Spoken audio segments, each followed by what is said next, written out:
be taking place. So the pleasure is mine now to invite my colleagues on the call and who are going to facilitate as we try also to solve the problem of those who are trying to join. Please bear with us. We'll be able to work on this in the background as the presentation is ongoing. My name is Godfrey Sempungu, and I am your moderator for today. So let me now ask the colleagues to say hello to the people that are in the call. I'll probably start with Council Lilibet Musiime. Please just say hello to the people. Good morning, everyone. I am so happy and grateful to be here, and I hope you're having a good day. Okay, and we can now listen from Hawa. Good morning, listeners. It's a pleasure to be here, and we are looking forward to having fun. Okay, thank you so much. And finally, Parton, can kindly say hello to our participants in the call. Dear all listeners, colleagues, and people around the world, you're welcome to this chat room, and we are ready to engage you in this session. Feel free to ask questions where you want really some clarification.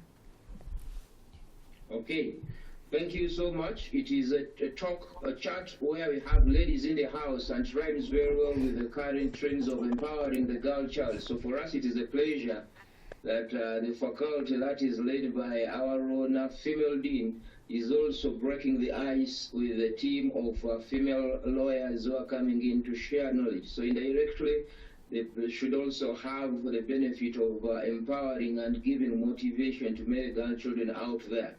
I'm now letting this come to you. Please, I don't know who is going to start, but I will definitely welcome you to start with the overview on land ownership in Uganda. Okay, thank you very much, Canon Sempungu. Like we have stated, or like has been said, our topic is demystifying land ownership in Uganda. However, we cannot talk about the rights and duties of landowners before we look at the sources of land law in Uganda. Number one being the 95 Constitution of the Republic of Uganda, which is the supreme law of the land as has been stated as has been provided for in Article 2 of the Constitution. Then we have various acts of parliament, also known as legislation. These are the Land Act, which basically deals with land ownership, land administration, and resolution of land disputes. We also have the Registration of Titles Act, which you can tell from the title deals with registration and transfer of titles in land.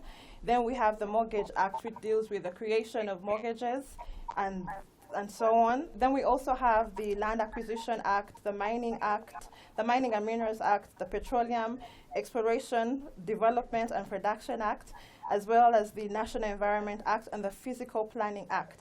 Now, these acts affect your ownership in different ways as provided for in Section 44 of the Land Act, which basically states that the ownership and the enjoyment of land is subject to particular laws, and it talks about the National Environment Act as well as the Wildlife Act and other laws inclusive. Then we also have customary law. Customary law is basically customs, practices, and traditions of a particular community and a particular tribe.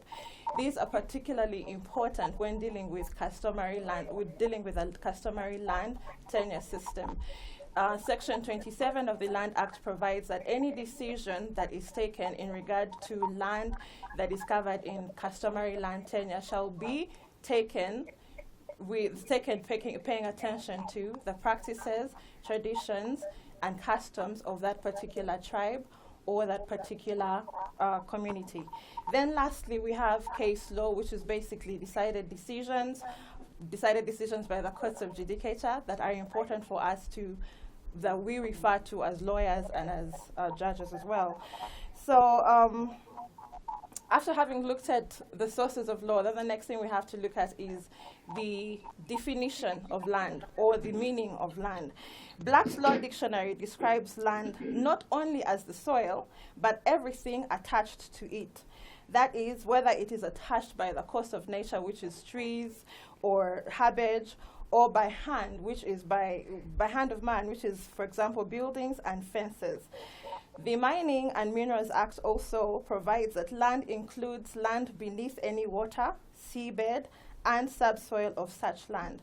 So in a nutshell, land includes natural resources and fixtures, thus being trees and buildings.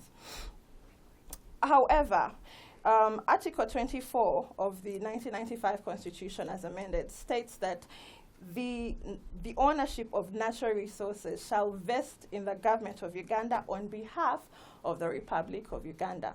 This is also echoed in the Mining Act, which is Section 8 of the Mining and Minerals Act, as well as Section 4 of the Petroleum Exploration Development Act as well. It states that those minerals shall be vested in, give me a minute. It states that those minerals shall be held by the government of Uganda on behalf of and for the benefit of the people in Uganda. So in such situations, the rights of the owners or the tenants by occupancy is only limited to the surface of the land, meaning that those natural resources do not belong to the said owners, they now belong to the government. In such a situation, persons can claim compensation from the government for those rights of the land, or for those rights of the surface of the land that may be taken under compulsory acquisition of land.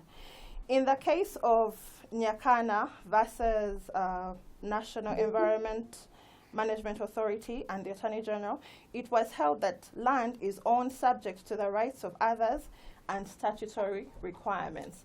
And this is also echoed in Section 44 of the Land Act, as had previously been stated. So the next question is to look at the land tenure systems in Uganda. Article 237, Clause 3 of the Constitution provides for the different types of land tenure systems in Uganda, and these are customary, freehold, milo, and leasehold. These are also this provision is also echoed in Section 2 and Section 3 of the Land Act as well.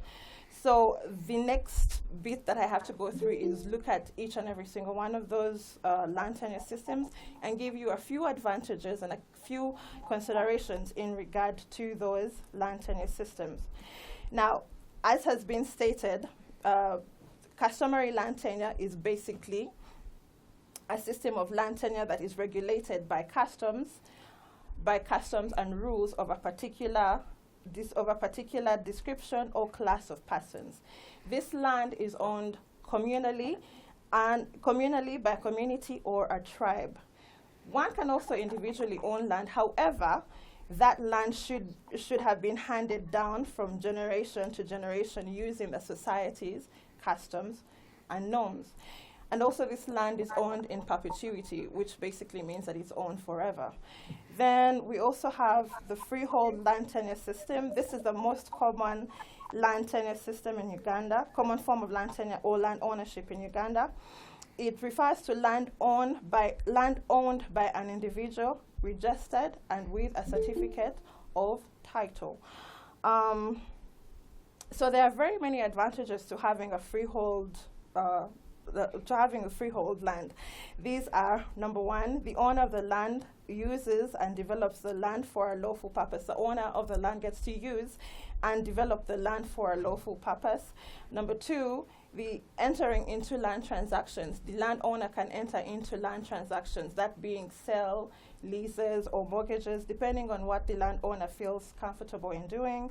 Then number three, it also involves taking and using all produce from the land as well. And then lastly, this land can be given away to any person as a gift or by will. Then we also have the Milo land tenure system. This particular land tenure system is unique and has its roots in the 1900 Uganda Agreement and the 1928 Busulu and Envuji Law. It is mainly prevalent in central Uganda, and it permits for the separation of the ownership of the registered owner from the development or ownership of lawful or bona fide occupants on the land. And these are provided for, or these particular tenants by occupancy, being lawful and bona fide occupants, are provided for in Section 29 all the way down to Section 38 of the Land Act. Then lastly, leasehold. Leasehold is a temporary right to occupy and use land, for a specific period of time, usually between 49 to 99 years. However, Section 100 of the Registration of Titles Act also provides that any owner of freehold or Milo land can lease land for a term for a minimum term of 3 years. So any landowner of any freehold or Milo landowner can lease land for 3 years and above. It has to be 3 years. So the person that is granted the lease, in this case the leasee, must use the land for the specific purpose as agreed with the landowner in the agreement. So as you should have noticed, there's a possibility of having two interests of land on the same land system. So the question then is, what is an interest? An interest relates to ownership, which may be legal, that is the registered owner and his or her successors, or equitable, for example, tenants by occupancy or unregistered landowners. So legal interests in land refers to an interest held by a landowner.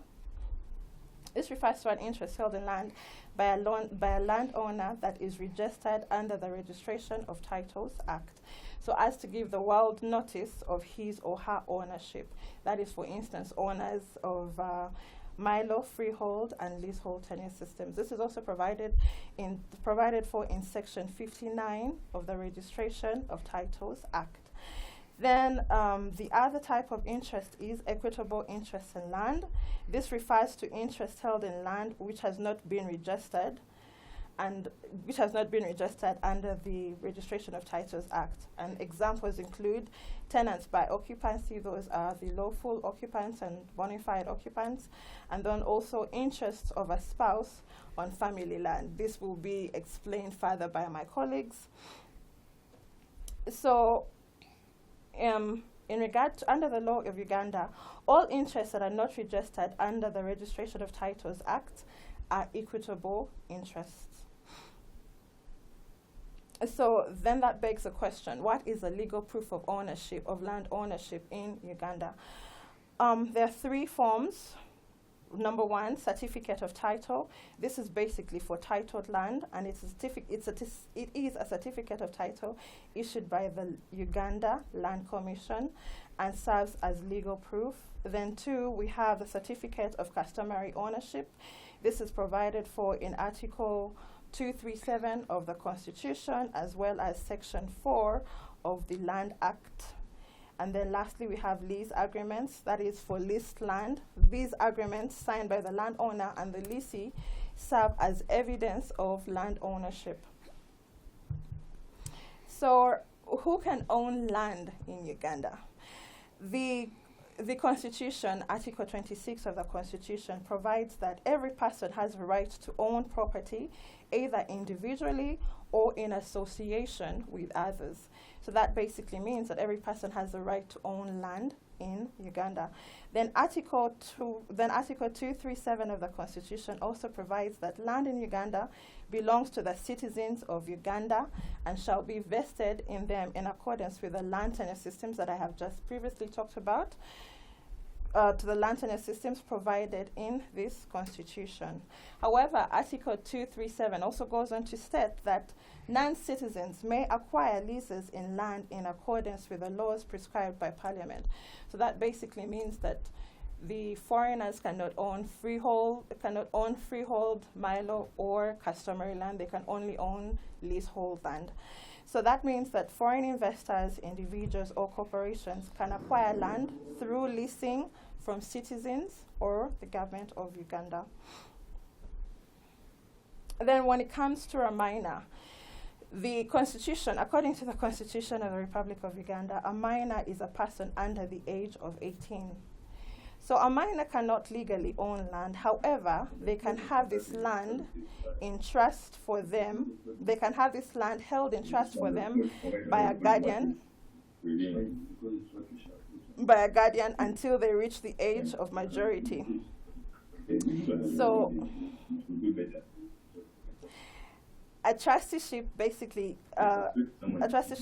means a guardian, usually a parent or close relative, can hold land in trust for the minor, and the guardian is responsible for managing land in the best interests of the minor until they reach the age of 18. Secondly, inheritance. A minor can inherit land as well. However, this land will be held in trust for them until they attain the age of majority, which is 18. So how are land rights acquired in Uganda? Number one is through sale, which is a transfer of ownership from one person to another. The Contracts Act, Section 9 of the Contracts Act, states that any contract, the subject matter of which exceeds 500,000 shillings, must be in writing. So any contract, so that means that any land agreement that is beyond 500,000 shillings needs to be put in writing. And that also provides good legal proof and evidence of said transaction. Then we also have leases, which is a granting of temporary rights to occupy and use land. Then there's also being given land as a gift, which is transfer of ownership without paying consideration. Then we have inheritance, which is a transfer of ownership through succession. Then lastly, compulsory land ownership. This is basically provided for under the Land Acquisition Act, which basically the Land Acquisition Act as well as the Land Act. And it basically states that the government can come in and acquire your land. However, when they do acquire your land, the said landowners are entitled to compensation, and the Act states that said compensation should be prior and adequate. Thank you very much. Let me hand over to Ms. Parton to continue. Okay, thank you so much, Lilibet, for that opening and quite insightful introduction to this issue of land. So let's listen from Parton about more on the same. Good morning to you all. So we continue with the discussion. You have heard from Council Lilibet about who can own land and the various interests that we have in land. The various interests that we have in land. And we've realized that actually all Ugandans have rights to own land, be it children, be it people who be it the adults, and also it gives the chance to the foreigners through leasehold to acquire interests in land. So it is very important also that we look at the considerations that you should have when you're dealing in land. So we are going to look at key considerations for land transactions. And one, we are going to be looking at the aspect of Milo land. So with Milo land, we have the rights of the registered owner, and then we have the rights that are due to the tenants, these tenants who occupy the land, or the kibanja holders. So they also have rights to occupy land under the law and the laws of Uganda. And once you have a tenant, a person who is a tenant in your land, then they acquire interest in land and also are supposed to, for example, if you're going to sell your land, you're supposed to first at least get their consent, and also the fact that you cannot sell without first giving them the first option. And that is how it is, that if you're going to sell land and you're on Milo land, for example, they are the first people you're supposed to give the option of purchase. And these rights also extend to the kibanja holders, that if they are also going to deal with the land, they cannot do it without the consent of the registered owner. So it means that when you are a tenant by occupancy or kibanja holder, before you sell your interest, for example, you are tired of staying in the land and you want to sell it to person B, you must require the consent of the owner of the land. So if you also want to buy, you must respect and observe. If, for example, you want to buy, you must respect and observe the rights of the real owner of the land. We know that, for example, in central in the central, we have Milo land, and we have land that belongs to the Kabaka, and then on that land that belongs to the Kabaka, there are other people. So you cannot say, for example, the Kabaka's land, because it does not belong to you. So those are some of the things that you need to take into consideration. Then also, you need to look at the right of spouses to give consent for transactions on family land. I think this has caused a lot of controversy with people wanting to sell family land, and other aspect is matrimonial land. So family land, if we are going to define it, is where you have, for example, where your family ordinarily resides, where you derive sustenance. For example, that is where you grow crops to feed your family. And can be land also acquired according to the customs, norms, and traditions or religion of the family. For example, your grandfather handed it unto you, and you also handing it over to your children. We may call that family land. And under the law, you cannot sell such land without consent from your spouse. And when we talk about spouse, Section 1 of the Succession Act defines a spouse as a husband or wife married in accordance with the laws of Uganda. So it means that if you have a spouse and you're going to sell your land, you're supposed to first get consent from them. And that has caused a lot of glitches, because most people want to sell land behind their partner's back, but it always comes back to bite the buyer. So if you're a buyer of land and you realize that it is family land, always insist on getting consent of the other spouse. And sometimes also you may have to get consent from the children. For example, if there are children on the land, and that is the family land they have known all their lives. And for the husbands, of course, and wives, we are not talking about wives. A spouse is not just a wife. It is also a husband. So it means that if a wife also wants to sell, a husband can also give their consent.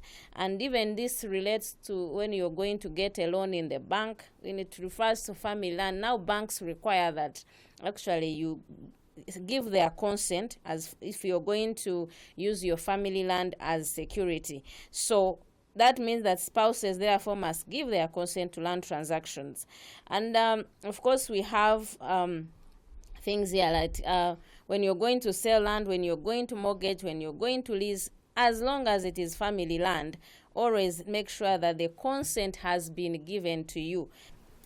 And is typically bona fide occupants can be any person who occupied public land before the coming into force of the 1995 Constitution, and also persons who were in possession of, who were in occupation of land during the colonial times and period following the passing of the Busula and the Vunjo laws. So these persons were not necessarily owners of the land, because the land interest that they had was subject to the ownership rights of the Viwanja title holders. And so, given that during Idi Amin's time of power, all land, for one reason or another, is reverted to public land or placed under the ownership of the Uganda Land Commission. And because also it became necessary to take into account those interests prior to the coming into force of the 1995 Constitution, the lawmakers felt it necessary that outside of the other three land tenure systems, that is the customary, the Milo and freehold title holders, it was necessary to also protect of these other persons who were in possession of the land but did not actually have ownership of that land. So those are what we call the bona fide occupants of land, and you cannot deal with land without taking into account the interests of those persons if they are present on land. And that is why the law also requires that if you're going to deal with that land, you must, and there are bona fide occupants or lawful occupants, you must either give them the first consideration when selling, and equally they also, in the event that they want to deal with their interest on that piece of land, must take into account the interest of the legal owner of that land. So I hope that throws some light on who a bona fide occupant is. Okay, thank you so much, Council Dalton. Probably that is a bit of clarity on who is a bona fide occupant. Peyton, we are back to you in the studio to please quickly wind up your presentation. Then we can be able to listen also from Ruhweza. Kindly go on. Okay, we are talking about key considerations for land transactions. I hope I don't know when I stopped, where my presentation stopped, but I'll go through the right of spouses again to give consent on family land. And we have talked about family land being land that where your family ordinarily resides, where you derive sustenance, or the land that has been handed down through generations to you. So that qualifies to be family land. And if you're dealing in that land, whether mortgaging the land, whether selling the land, whether leasing the land, you must make sure that you obtain consent from your spouse. And this works on issues of people selling land without their spouse's knowledge. So the law, the Land Act, came in to protect families and make sure that people do not lose their sustenance. And I defined a spouse to mean as a husband and a wife married in accordance with the laws of Uganda. We have had people just living together. People living together, that is not a spouse. That is something else. So here we are talking about spouses giving their consent, and the law protects married couples, or married people. And though the courts these days are trying to be liberal and get a way of protecting someone who has lived with someone for a long, long time, but though they still do not protect people who are cohabiting. So we have cases like Bariamuleba James versus Kabayonjo. The plaintiff and defendant had cohabited for 35 years, but still court held that there was no valid marriage.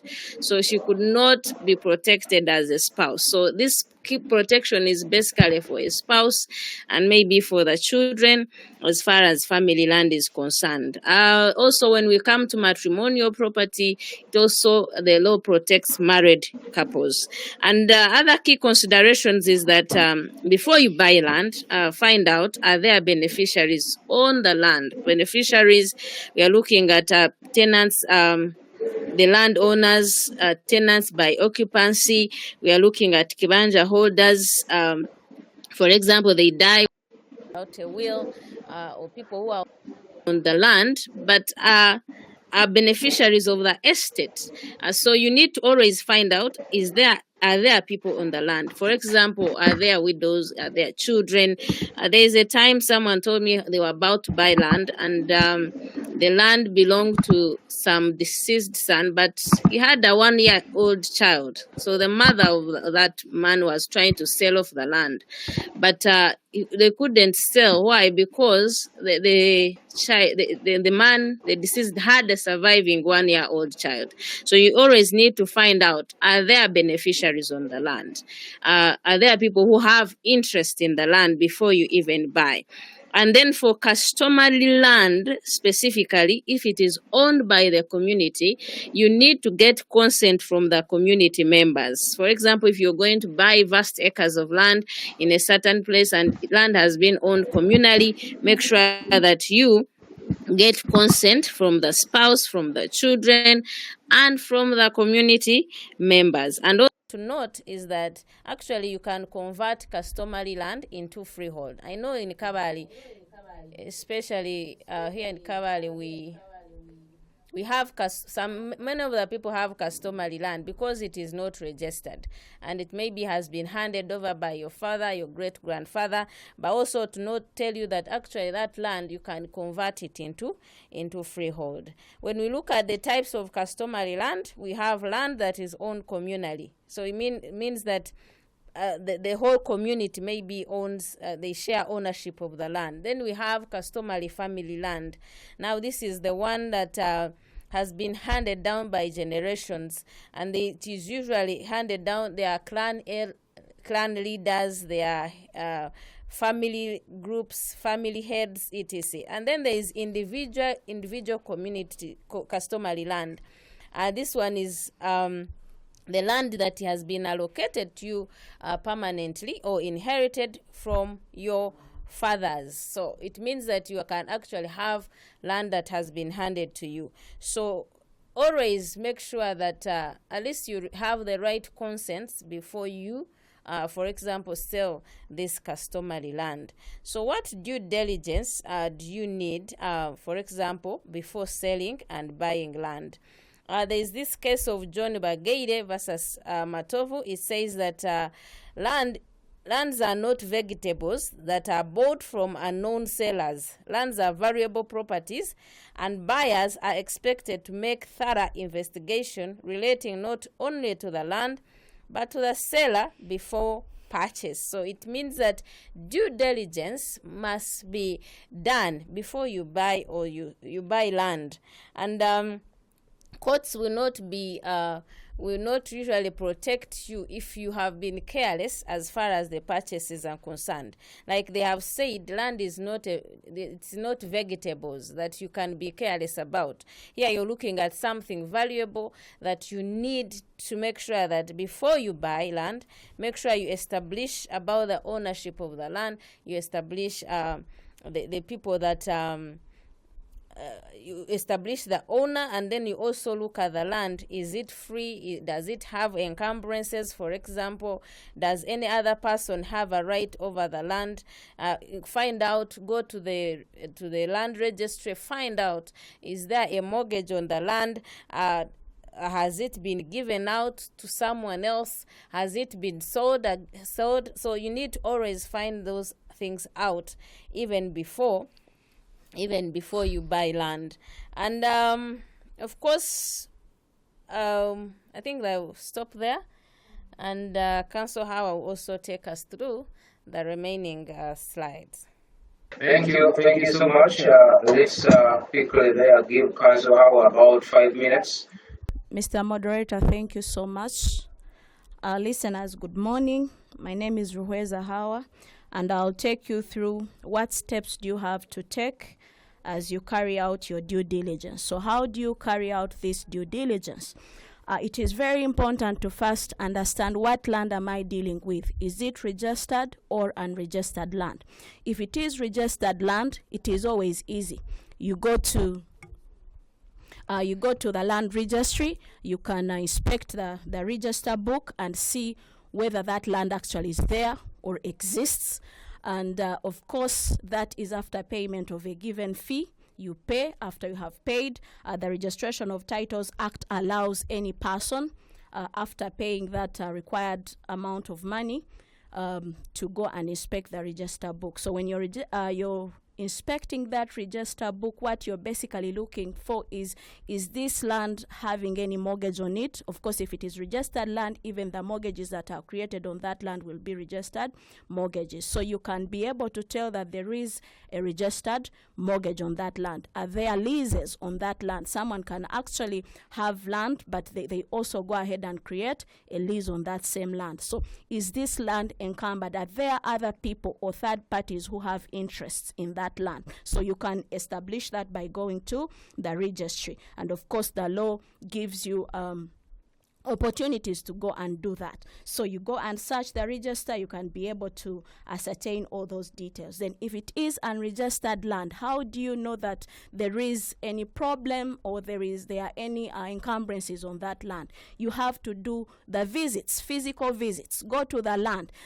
Council Parton discussed a case of Surgeon Bagaire, where they are saying that lands are not vegetables. So if you know that you're buying something of value, go and ascertain, are there issues on this land? So when you go to the local authorities, ask, is this the owner of the land? Remember, you're dealing with an agreement. So if you look at an agreement, is it an original agreement? Because sometimes people actually sell to us land, but that person does not have an original agreement because they maybe took it to the bank to get a loan. So you need to ask yourself questions. So don't just run to purchase land when you have not ascertained those details. So with unregistered land, go to the local authorities. Also go to the neighbors. Ask, who is the owner of this land? Ascertain who the owner of the land is. If there are any boundary issues, you will also be able to get those issues when you go to the land. Then also you need to look out at the developments that are made on that land. Someone may be selling to you land that has never ever existed. We have had scenarios where people actually buy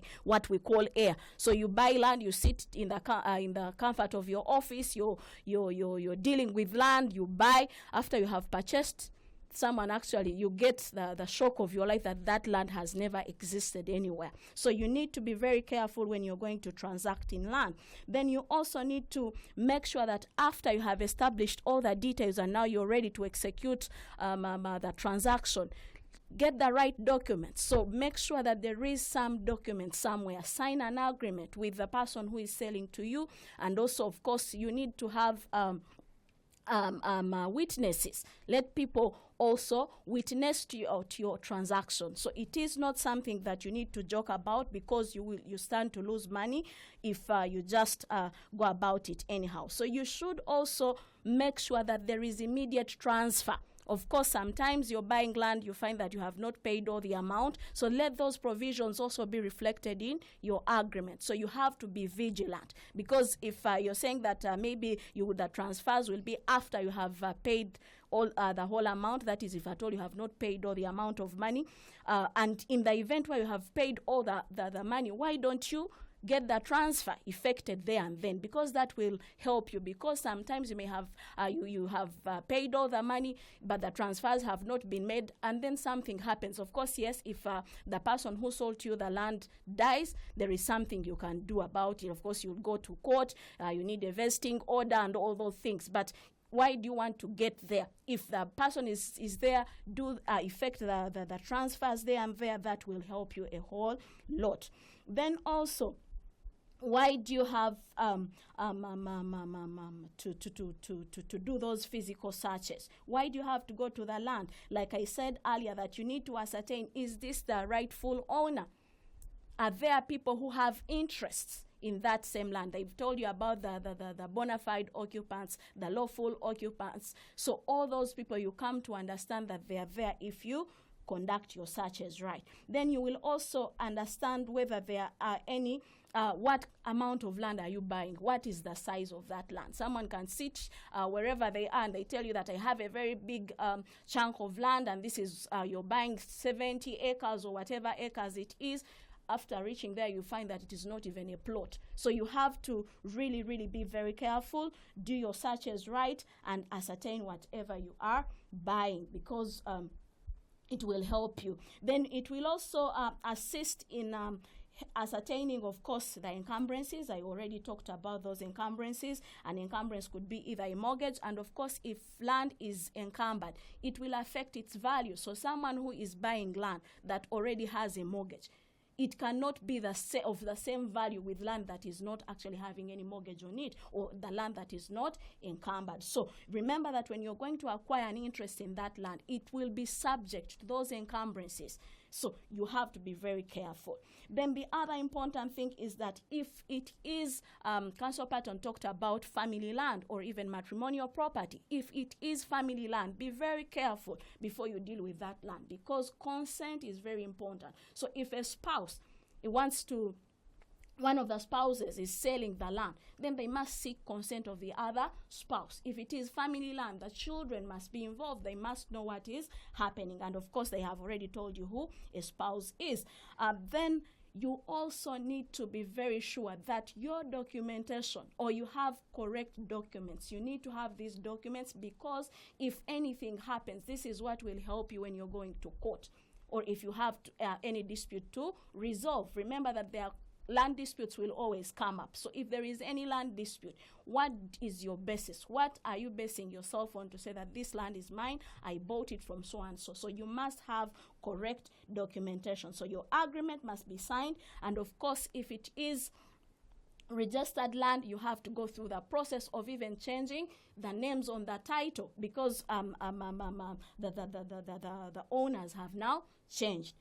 So if you're going to deal with land, those are very important issues that you need to look at, or you have to make sure that you actually have information in that regard. Then also, if it is land that is under a will, so if it was land that was given to some people, and then this person is calling themselves an administrator, and they say that they have rights to deal with it, you need to first ascertain, are they people that are supposed to actually deal with this land? And even if they are supposed to deal with it, how far is the dealing, or how far should the dealing go? So are they doing something that is lawful, or something that is legal within the law, whatever they are doing as regards that particular land?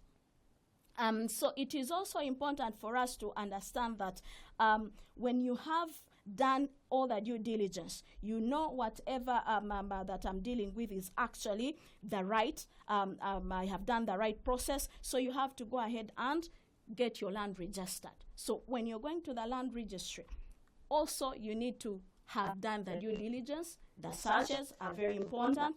You have verified the ownership of the land. You have also verified whether there are any encumbrances or not on that land. Then you have to make now your application. Now, you've been making your application, you have to submit it to for registration, and of course, you will have a title deed. Remember, we've talked about the documentation that you will need. You have to have a land agreement, which you will present to the land registry. Then you have identity cards to ascertain that you're actually the right, the person that sold to you, basically the seller and the buyer. Then if there are any consents that was needed, of course, that will also be on record. Then the consent, of course, is only if it is applicable. Sometimes you're dealing with land that is entirely yours, so it does not mean that consent will apply everywhere. Consent only applies to where you're dealing with matrimonial property or matrimonial land or family land.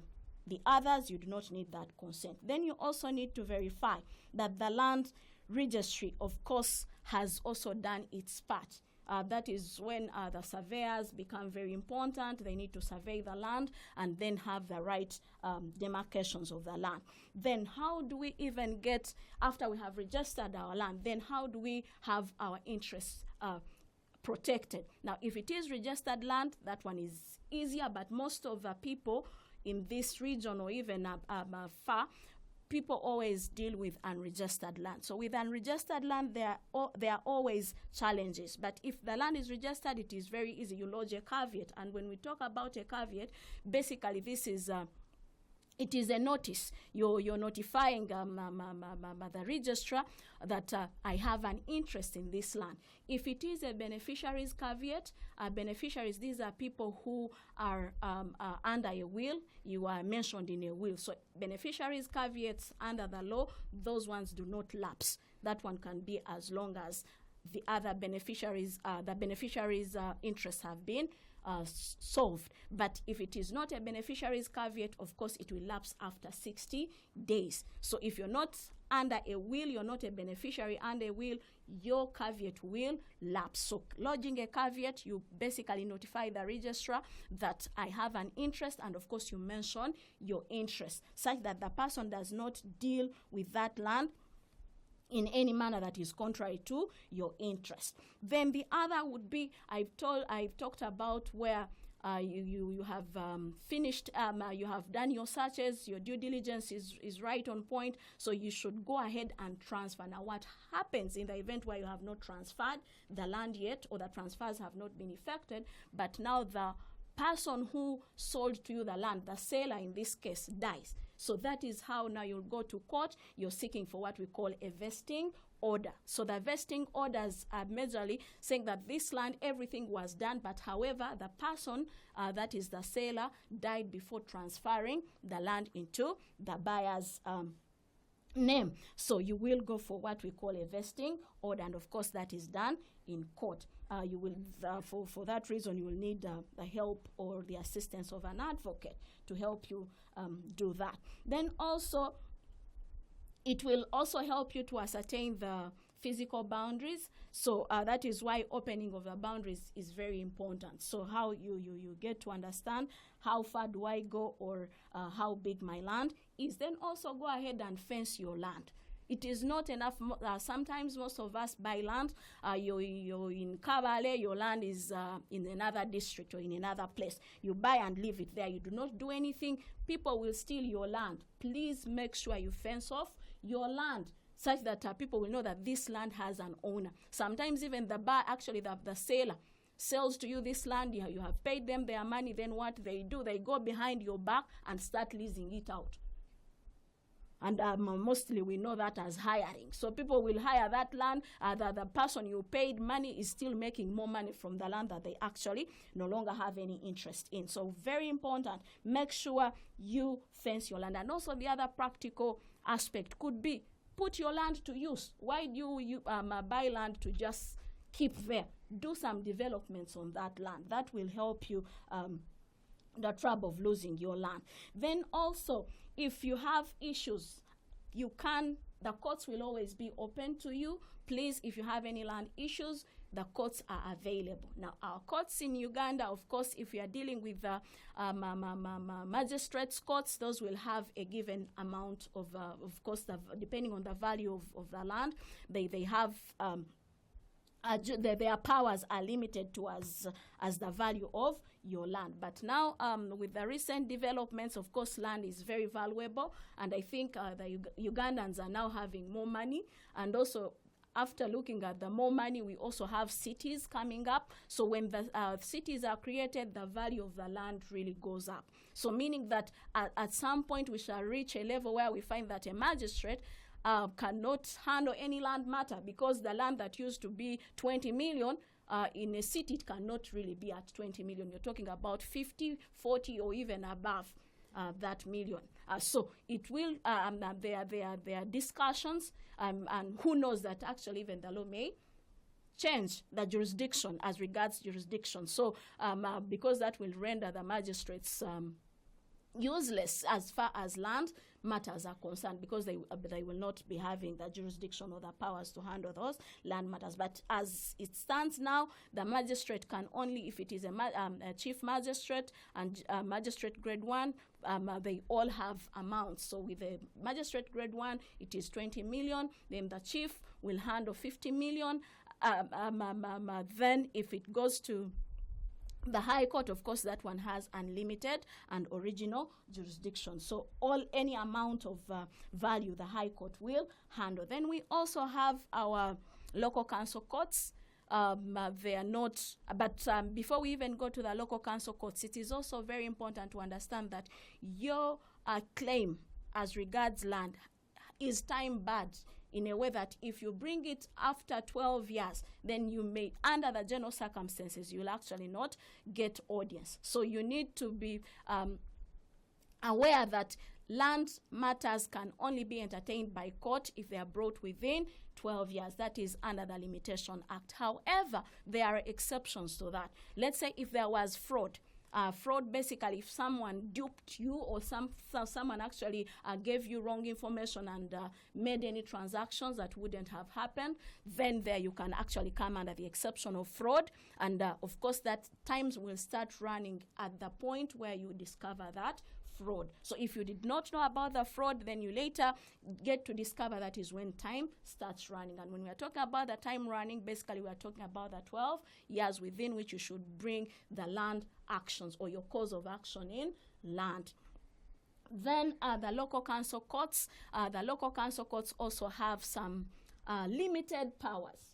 I repeat, the powers are very limited. Remember, we are dealing with land, which is very valuable. And of course, looking at their jurisdiction, it is really, really very minimal. So you're talking about 2 million. And going forward, I think we shall not even be dealing with land of 2 million because land is really going up. So also, as we go on, we may find that the local councils do not have a lot to do with land. But however, if there are boundary issues, we are talking about family wrangles, and the issue is just about boundaries. Someone doesn't know where they extend, or they want to steal another person's land, like the word is, I'm using the word stealing in the sense of saying where people are actually trying to disorganize others in that manner. But if someone wants to extend the boundaries, it is family land, a sister and a brother having issues, simple disagreements, really. If I say simple, this must really be minor. So the issues that cannot be handled by the local councils, please, those ones have to go to court, because land is very valuable. Like we said, it really has to be given the respect it really deserves. That is it from our end. I think, Bwana Moderator, we could take questions if they are there, or anything that we need to get from our audience. Before the moderator comes on, something I wanted to bring out. If you're buying land from an illiterate, for example, the law is very clear that if you're buying land from an illiterate, you need to make sure that there is a certificate of translation, and that certificate of translation is what court looks at. They do not look. They look at the agreement, but they always require a certificate of translation. And the person writing an agreement on behalf of the illiterate must indicate his or her full name and address. If you do not do that, then you commit an offense. So it means that if you're dealing with an illiterate and you're writing an agreement on their behalf, you must make sure that you write your full names, your address, and sign. And also you must make sure that is a certificate of translation. It is mandatory under Section 2 of the Illiterates Act. So if you're dealing with land, make sure you do that. Also, when it comes to the power of attorney, when you are outside Uganda, for example, or you are away and you want to deal in land, you want to sell your land, you can always give someone a power of attorney. That is giving them the rights to operate or to sell land on your behalf. That is allowed in the law. And so it's now very easy that even when someone is abroad, you can do a transaction on their behalf. Thank you. Can be. She said that if you are dealing with an illiterate, you may want to have a translator and a certificate. And I was saying, how does the law qualify one to be an illiterate? An illiterate is someone who doesn't know how to read and write. And sometimes, basically someone who doesn't know how to read and write. So that is the person who is called an illiterate.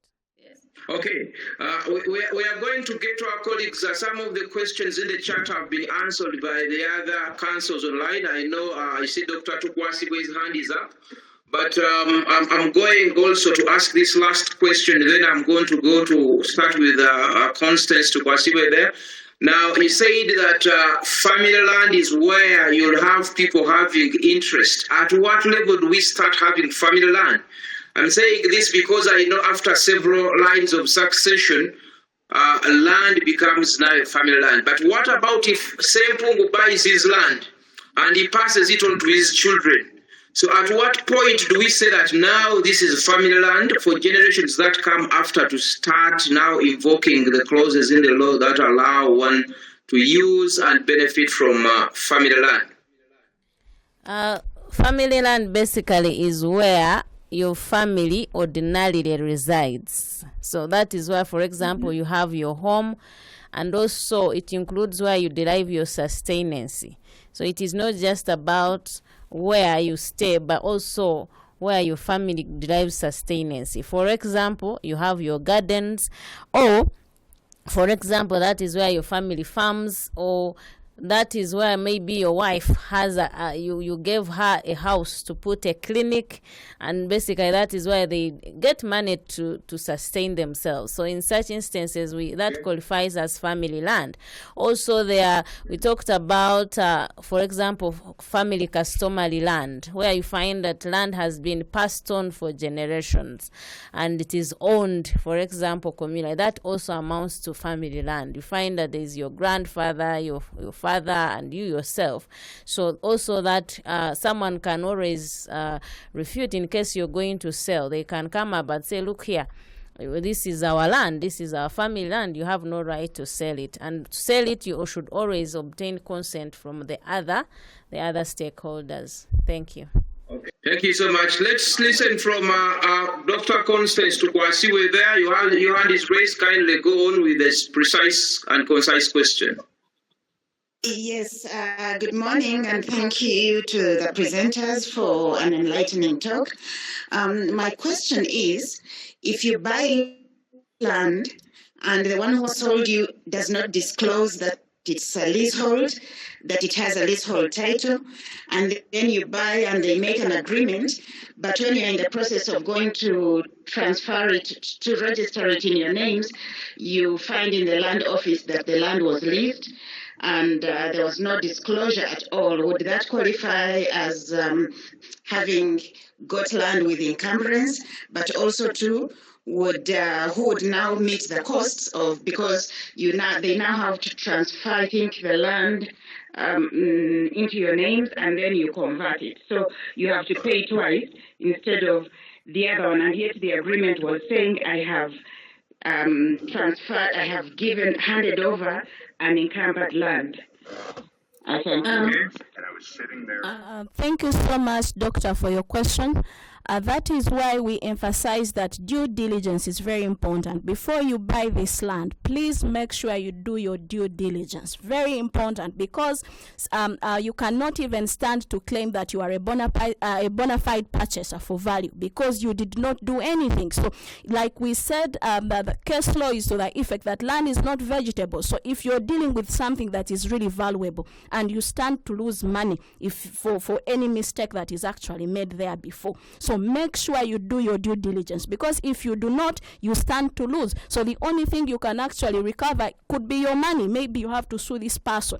But the land, if you have not done what you're supposed to do, what the law requires you to do, if it is registered land, go to the register, check. Of course, you're going to the land registry, check that register book, see, are there any encumbrances? If they are there, how do you deal with them? But if you have already done things that you should have, that should actually have come after, you stand to lose. Ideally, that's what happens. But if you're going to deal with land, be very careful. And I think that is why these talks are very relevant. So people should know what to do. When you're going to buy land, what should you really do? Do your due diligence. Do the searches that are needed. It's not even enough for you to just go to the registrar. Even go and see and do the visits. Ask neighbors, why are you buying land as if it is you only have today to buy? You can even buy the following day. First, do your searches, right? And then you will be able to buy something that you know is actually existent. Thank you so much. And also, Thank you so much. Mr. Moderator, I think the right course is to sue the person that sold the land to you, yet he had already leased it to someone else. So that is the right course, to recover the amount that she paid. Yes. But you'd not get the land. Okay. No, in this case, excuse me, in this case, it wasn't leased to anyone else, but they sold it as if it was just this land with agreement without any, what do they call it? Is it a land tenure system, whatever? So it is sold to you as if there's, and they do not disclose that it was a lease, and then later you discover that it was a lease. So in the process of trying to convert it into your names, you discover that it was a lease. So I was asking who pays for the costs, and two, if I'm the person, would I be able to sue the person? I get your question. What she's saying is that the person who is selling is not the rightful owner. The person is actually a leaseholder, and they are selling as the real owners of the land. So it means that when you realize that, you have to now go to the real owner for the real transfers, because this was a leaseholder selling as the land owner. I think that is the explanation that I get. Depending on the agreement of the lease, actually, if the agreement allows you to transfer, you can actually sell your lease to another person. But in this case, the problem is the person is selling as the real owner, yet he or she is not. So in instance, that is even fraud. So the person who has bought should be able to sue this leasehold, the person who claimed to have to be the owner, and sue them for recovery of the money that they spent. Yeah.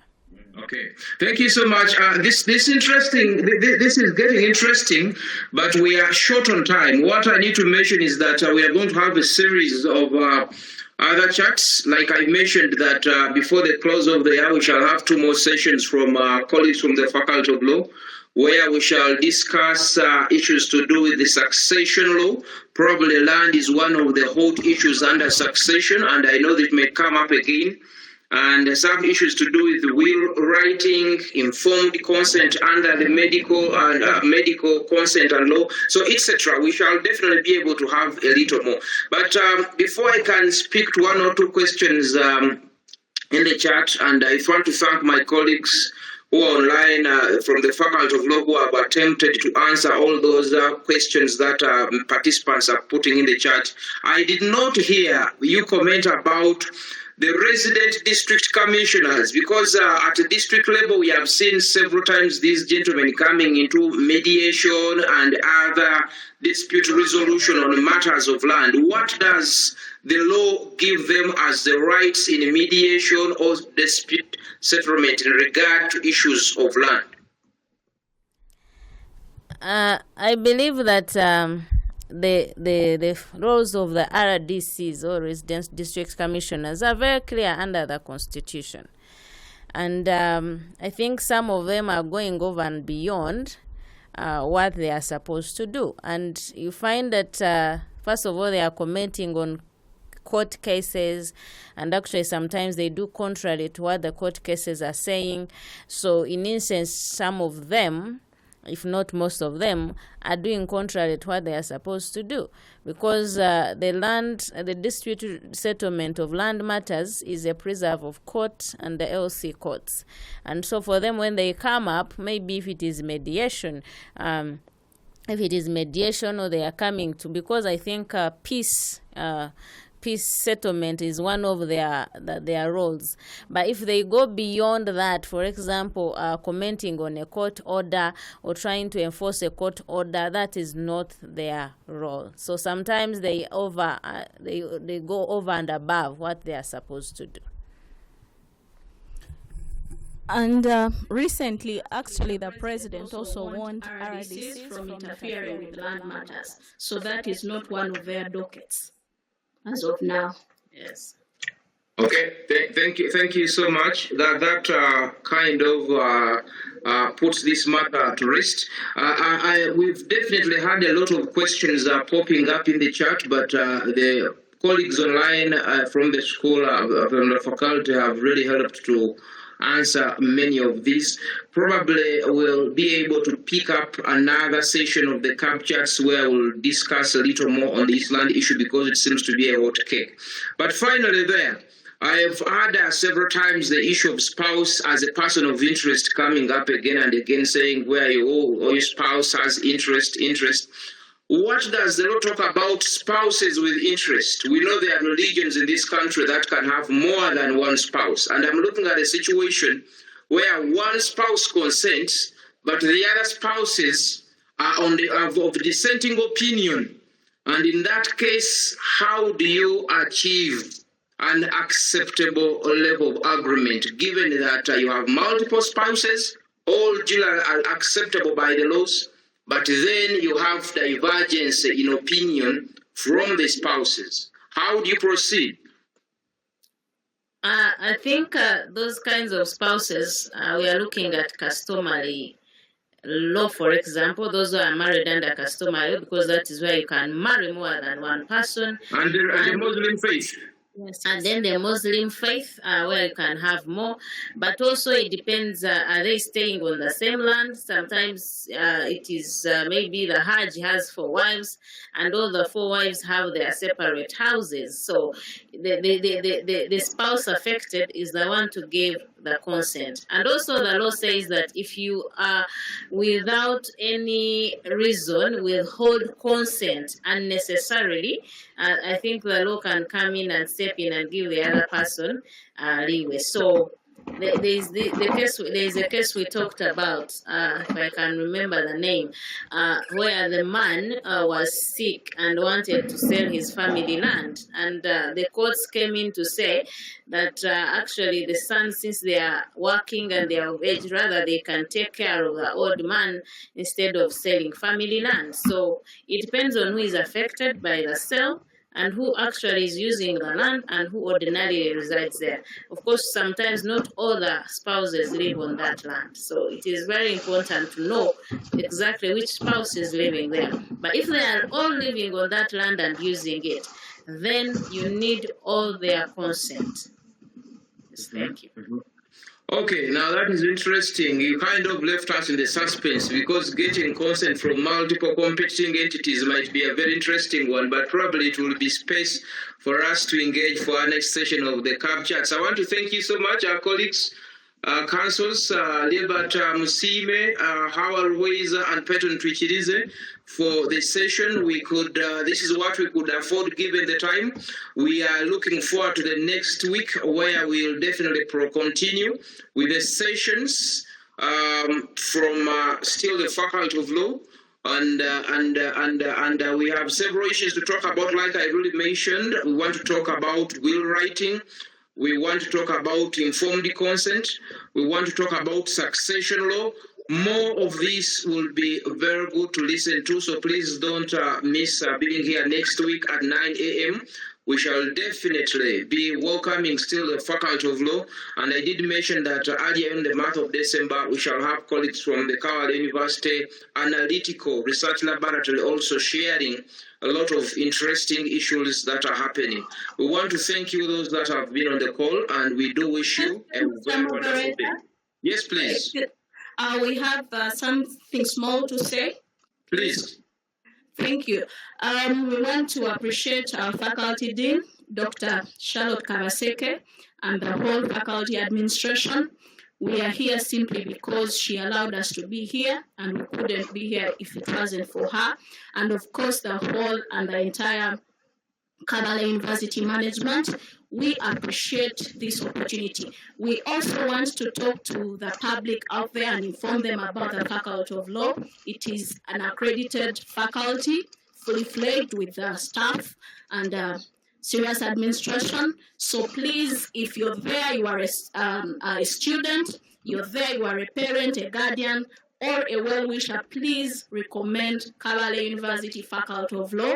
We are very ready to welcome you. We are a serious faculty. We know what we do, and we are serious at it. We have serious administration by the leadership of our dean, Dr. Charlotte Kabaseke, and we shall be very, very glad to have you as part of the Faculty of Law. Thank you so much. And listeners, you have been a wonderful audience. We really, really appreciate you so much. And of course, the guys in the studio here, you've really done as well. Sorry, that is impolite. You're not guys, are the gentlemen in the studio. Thank you so much. I retract that. Thank you so much, Collins. And Collins, please, thank you so much. We are very glad for you having us. Okay, thank you. I do hope that we shall be able to say this and more in the subsequent sessions. And we are indeed glad that people are able to tune in and listen in. And the KAB Chats are hosted entirely by the Department of Communications, Branding and Marketing at Kabale University.